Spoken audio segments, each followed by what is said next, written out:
Hey everyone, it's Twin Soul Poets. We are your go-to couple for love and relationship advice. Dope spoken word poetry And uplifting content. I was trying to do the 90s R&B guy, Oh, sexy voice. I don't know really? if It was that a little country. I don't know if that translated. You know, the one guy that just didn't really sing. That's like just literally all came he in does and- is just come in. I know missions. what you want, baby. And I got Yeah. everything you need. Today we are going to be talking about twin flame sex. Those of you who are in a twin flame relationship know that the sexual connection beyond just the physical, just the energetic, spiritual, everything can be super intense and can really, if you've never had a connection like that with anyone before, really kind of change your whole idea of what sex can even be. is.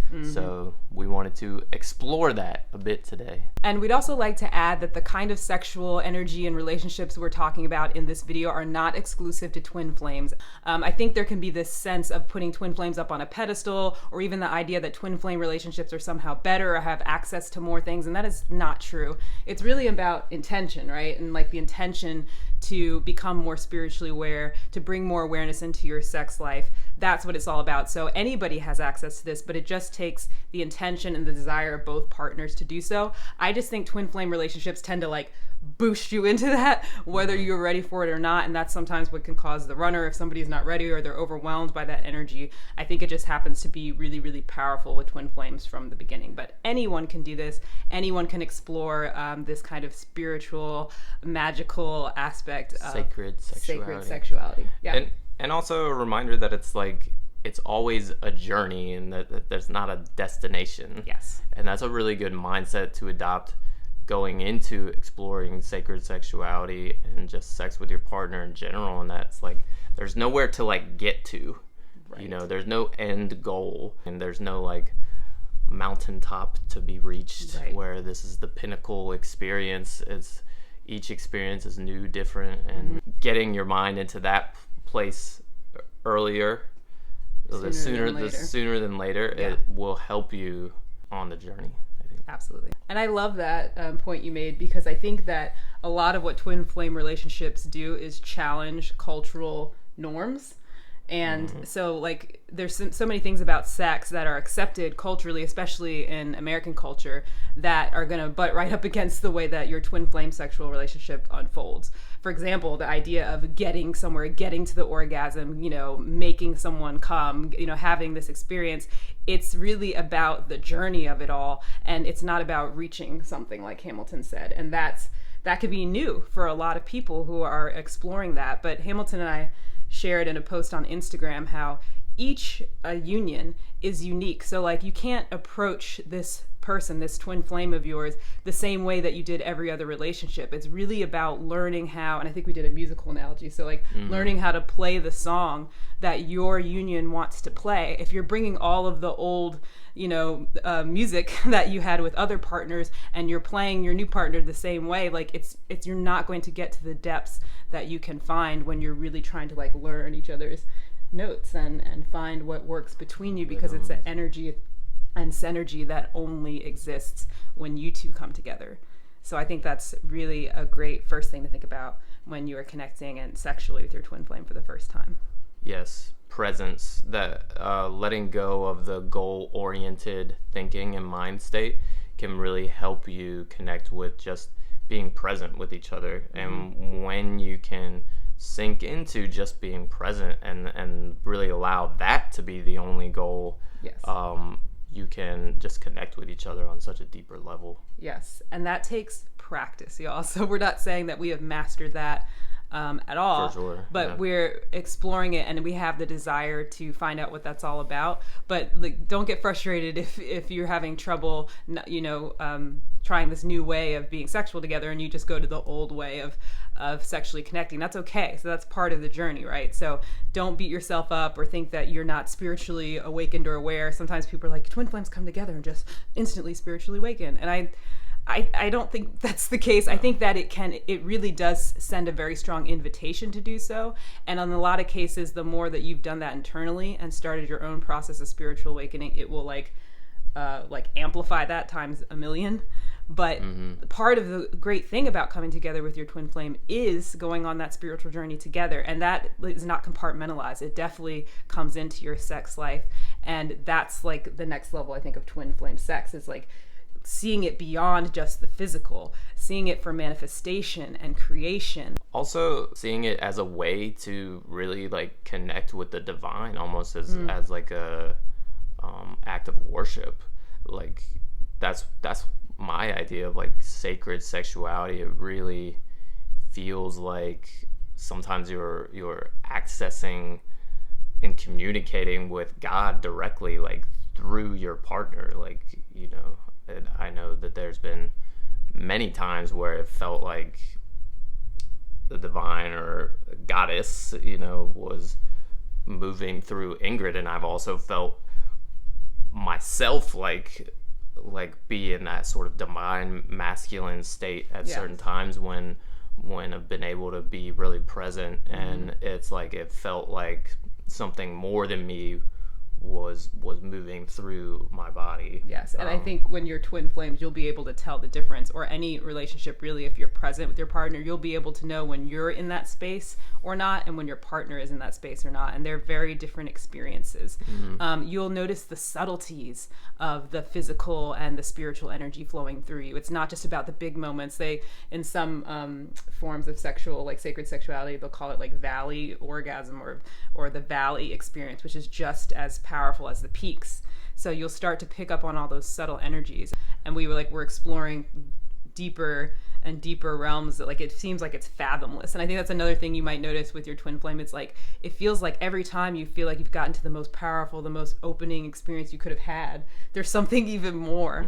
And that's been really amazing. And my whole idea of what it means to be sexual, to have sex, to make love is always evolving and changing. Yeah, making love. I always think of a friend of mine, Roscoe Burnhams, who is an amazing poet in Richmond, Virginia, and he has this poem where he talks about making love, and the whole poem is about if there is a God and like God is love, when we make love, do we just make God in this room? And I just loved that so much. Like the first time I heard it, I was like, pfft. Right. And I was like, well, but that, you know, maybe you do, you know, and if God is love, which I kind of believe, you know, making love is kind of like you're summoning God that to the energy, room, yeah. You know, you're calling that energy in. And I think it is really profound. It really has led to some pretty profound spiritual experiences for me. And also I feel like when we approach it that way, it becomes so much more it's so much more enjoyable, man. It can be so much more than like this pornified Quick version release, that this, usually is stress relieving thing, right. Only, which is fine, and we all need to relieve stress sometimes. Yes. But when you let your partner know that's where we're at, it's just like, hey, we're going to release some tension together. When you're conscious about that, I tend to think that it will feel better for each partner than if one or the other person feels like, oh, they're just releasing some tension. It's not really about connecting, you know. But if you talk about that, talk about where you're at, what your needs are. Again, communication always is key in situations like this. But I also think it's interesting, you know, when we look at like orgasms, and that's this kind of holy grail a lot of the times. I think, you know, it's usually a few seconds of experience that has so much tension and so much energy and so much everything put around it, but there's so much more around that. However, if you're looking at the experience of an orgasm, to me, it's like the ecstasy of creation. It is that energy that I feel like you can access all the time. It's not just only available when you're having an orgasm. So if you think about it that way, it's like, how can I tap into that energy over a longer period of time? Here's some practical ways that you can start exploring sacred sexuality in your twin flame union or any union that you're in. First, educate yourself. We're going to recommend a couple authors and books that are great to start with to sort of introduce yourself to some of these concepts, and they give a lot of really helpful practical tools within the things that they write and speak about. First, David Deida. Deida is how you spell his last name. You can find him all over YouTube. He's got great talks, presentations, and a lot of books. One of them is Finding God Through Sex, I believe. And The Way of the Superior Man, which is probably his most well-known book, which I recommend everyone reads. It was very fascinating and enlightening. All of it is really good, and he really speaks in depth about this idea of sexual energy being the same as your creative energy and how to utilize that and really expand your life. Yes. Another great book is Cupid's Poisoned Arrow by Marnia Robinson. She's actually married to the guy Gary Wilson, who did a whole documentary called Your Brain on Porn, which is kind of mind-blowing as well. Yeah. And this book talks about the practice of Karezza, and that's spelled Karezza. It's an Italian word, but this is a version of sex that is non-goal oriented. Yes. And it talks about all the amazing benefits. It's full of testimonials from couples who have been together Scientific for research. years and years, talking about how much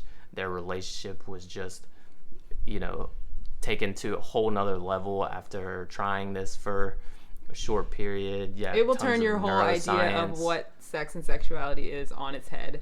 And it's definitely a journey worth going on. Like, don't be afraid of this idea of non-goal oriented sex or not having an orgasm be a goal in sex. Is actually really, really interesting and powerful. In fact, we're thinking about doing a separate series about that and trying it out ourselves for an extended period of time. So, let us know if you'd be interested in that or trying it yourself, or you've already explored it. We'd love to know what you've learned from that experience. But it's just, there are people who wrote about this back in the late 1800s and are talking about how this could potentially change the world and the way we operate and live. It's fascinating. So definitely check that out. And educating yourself is going to be a great first step to going on this twin flame exploration, sexual exploration with your partner. Another good thing to try maybe in this meditative practice could be synchronizing your breathing to where you're both inhaling and exhaling at the same time, or you inhale while your partner exhales, and then vice versa. And the David Deida book loop. has really good information about how to do that practice together, in doing that breath work to flow your sexual energy between each other. That's just something you can practice. That's also in Tantra, which is another great exploration. If you want to educate yourself on moving that sexual energy, definitely check out some tantric practices. Yep. Yeah. Our second suggestion for twin flame sexual union is to consider meditating and setting an intention before your sexual experience. This can be a really powerful way to deepen your connection with your partner and also put you on the same page going into this sexual experience. You're creating a very powerful intention saying that we want to connect to this twin flame sexual energy that's available to us. We want to see what that's all about, and just taking a few moments to look at each other and agree mutually that that's what you want to do really sets the stage to have some powerful experiences together, because it brings that consciousness right into the room. You're sitting there looking each other in the eye, and we're saying we are going to intentionally create something beautiful together. We're going to allow this experience to unfold in the way that the divine wants to come through us. How many times have you actually, looked at your partner and said, we're going to create something beautiful together? Because even if it's not a kid, you're creating an energy, a powerful energy that can be used in your life, that can be channeled. There are really interesting ancient texts talking about channeling sexual energy and using it for manifestation and creation in your life. So having those kind of intentions could really start to open up a lot of things in your life outside of the bedroom. So that's a really great thing to do. You can meditate, find a meditation you like, whether it's a guided meditation, meditation for the root and sacral chakra could be great. Just follow your intuition on this, and that would be another tip, to just be really intuitive about it. Right? Eye gazing meditation is great. Just maintaining eye contact with your partner, practicing allowing yourself to be seen and seeing your partner, and seeing if you can really connect to seeing the divinity in them. Another good thing to try maybe in this meditative practice could be synchronizing your breathing to where you're both inhaling and exhaling at the same time, or you inhale while your partner exhales, and then vice versa. And the David create Deida that book loop. has really good information about how to do that practice together, in doing that breath work to flow your sexual energy between each other. That's just something you can practice. That's also in Tantra, which is another great exploration. If you want to educate yourself on moving that sexual energy, definitely check out some tantric practices. Yep. Yeah. Next tip is to just have fun. Like, don't expect yourself to master this Right. from the beginning. I mean, literally, when you read some of these books that we suggested that talk about these ancient cultures that practiced some of these things, there were like monks who like dedicated their entire lives to figuring this stuff out. And so if you think that you're gonna like figure it all out in a couple weeks, don't expect that, and just have fun. Go easy on yourself. Yeah, go easy on yourself. Have fun with the learning process, and let each experience be its own thing. There's That's no need huge. to compare That's and huge. contrast Right. to prior experiences or whatever. Or try to like recreate it. It's just like let it be what it is in each moment. Like there's so many things about it that are going to dictate how it turns out. It's like the energy you're in. If you ate a lot before, if you are in a good mood or you're feeling a little down, like so many things are going to affect the way that the experience plays out. And it's like you're going to limit yourself if you're always comparing or trying to reach something that you experienced again. And when you're just really present, like we've been talking about, that's when all the gifts come in. And allowing yourself to sort of let go of your ego enough to accept that like there's more that we don't know than like than that we humility. do know. Yeah. And sometimes when we get, I know for me, sometimes it's been a struggle to not let my ego get involved and feel like I have something to prove, or like I'm just this great lover. And it's like there's all this like ego part of me that wants to get validation and wants to be told that I'm like so great, or prove that I'm great somehow through this sexual act. And like all that, it's not serving me, and it doesn't serve her, and it's like it's only in the way of a really enjoyable experience and in the way of me learning something powerful. That's really powerful, babe. Let the twin flame energy and dynamic have its way with you. Allow it to come through you all, and like be surprised by it. Yeah, let it be what it what it wants to be, and you can open yourself to being a vessel for that, and being a vessel for God's love. Like that's pretty cool that you get to sort of show up as that for your lover. What better gift is there to offer than that? And sometimes that really mainly involves getting out of your own way, but it really is like a fun process, and even just catching a glimpse of what is possible can be so inspiring to try for more, and can be so profound and enjoyable that it's worth stumbling. Yes, and even when it's not fun, or if it's frustrating, or if you're feeling self-conscious because you used to be in this goal-oriented space and now you feel really exposed and vulnerable, it's like take that as a part of the process too. That's okay. Like that's a part of the sexual journey. It doesn't always all have to be high highs. It's okay to like learn here and be like, oh, we stumbled some there, or that I feel a little off after that experience. Like let's talk about that. Let's be open about that. Yeah, so because important. that is such a powerful moment for your personal growth too, to have some of those humbling realizations of like, oh man, like I didn't even know that this was a thing that was like blocking me and limiting me, and just to have that laid bare in front of someone that you love. Sure, it might be humbling, but it's so powerful to have those things cradled in this like divine love presence, and to have the opportunity to just be like embraced at your most vulnerable. Man, I'm starting to lose words for how to describe some of this stuff. I love it. there's so much we could say on this topic. We're thinking about doing a live on this topic, so let us know if you would be interested in that. If you would come and join us in a live to ask questions, to share your experiences about twin flame sexuality and different ideas of what sacred sexuality can mean and what sexuality in our culture could be. I think that would be a really important and powerful conversation. So comment below if you would like us to do a live talking about this. Make sure that you like this video, subscribe to our channel. Hello to all our new subscribers. Thank you guys. This is awesome. We are getting close to our goal of 1,000. Yes, we're getting really close, man. It's been so exciting the past couple weeks to see all the new subscribers coming in. And awesome comments. All the growth. People reaching out and just sharing their twin flame stories. And once we get to 1,000, we will be sharing the story of how we met, which I know so many people have been asking us about and wanting to hear. So that is sooner than you think, actually, because I think we've only got yes, it'll be happening 60 pretty soon, more subscribers or so until we have reached that goal. Also, if you'd like to book a private love coaching session with us where we can talk about things like this or any kind of topics that you want to talk about, twin flame, soulmates, manifesting love, challenges in relationships, we coach and talk about it all. You can book on our website, twinsoulpoets.com. Yep. Thank you all for watching, and we will see you in the next video. Peace.